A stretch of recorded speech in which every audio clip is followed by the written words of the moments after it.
reader friends. I'm Misty M. and I am so excited to share a peek behind the scenes of A Healer's Promise with you. First of all, here's a quick look at the book. This is my first author copy. It's a special copy that Bethany House sent me early, and it is so much fun to see the physical copy, see the cover that I love so much come to life, and I can feel and touch it.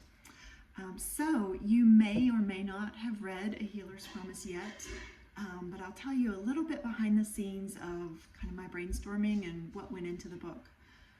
So the setting is Laurent, which is a little French village hidden in caves in the Canadian Rockies up in northern Alberta.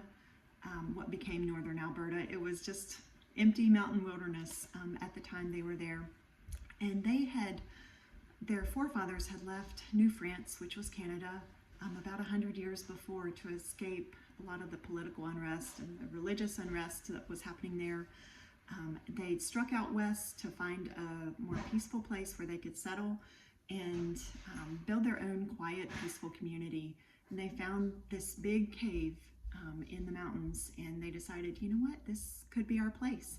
So they lived there completely hidden away from the rest of the world for about 100 years before this book. The only people they knew they were there were the Dene natives, a couple villages of First Nations who lived nearby. Now, I've been asked a number of times from readers with this series, was Laurent real? Was it a real historical village?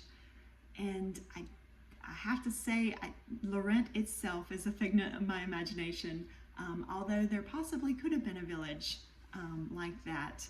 I had the idea several years ago when I was listening to a podcast about historical facts that was talking about the Vikings who first came to North America. They came to the Newfoundland area along the coast of Canada, and there were actually a number of communities that survived for longer than we generally think. Now historians have found that they lived there for several decades at least. And I started thinking, what a writer's brain does. What if one of those communities moved a little farther west than just the coast area? What if they kept going until they found those mountains and found a cave there and decided to settle? They could have lived there for even hundreds of years before people really discovered them if they were self-contained. And so I began talking through the ideas for the series with my editor at Bethany House. And we decided to change it from a Viking community to a French community, not quite as far back. I originally was thinking 1,000 years before the setting of the book, but we changed it to they'd been hidden there for 100 years. So that is the way Laurent was born, the way the setting. And this particular book, A Healer's Promise, is book 2 in the series. Book 1, the hero is a U.S. spy who goes north.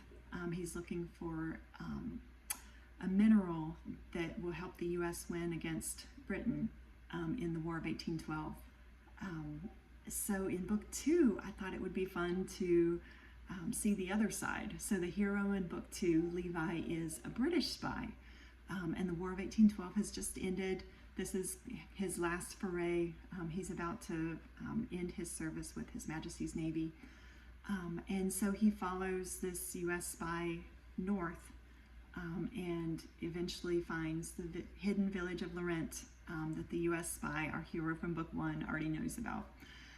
So Levi was born, and I have fallen in love with Levi. He is one of my favorite heroes, I think. He's a Brit, so he has that British accent. And he's just one of the good guys. He, as he's making his journey, he's really struggling with all the lying that he's had to do with his work as a spy. And he's decided, you know what, I'm done with that. That's behind me. From here on out, it's all truth. If I can't tell the truth, then I'm just not going to say anything at all.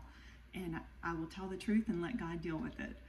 And so it's really interesting what happens as he sticks with that commitment to tell the truth. Our heroine is from the village of Laurent. She was born and raised there. She's the village healer, and she really struggles to watch people be hurt. And she connects with Levi early on in the story, and I won't give away any spoilers, but she kind of takes him on as a project and sneaks him out of Laurent. And so much of the story takes place just outside of Laurent, actually in one of the caves. I love mountain settings. If you want to hear a little more about my love for the mountains and how that came about, you can check out my website, some of the other, the About page, and feel free to download a free book there. Pony Express Romance is book 1 in my Wyoming Mountain Tales series that I give away, an ebook on my website when people subscribe to my newsletter.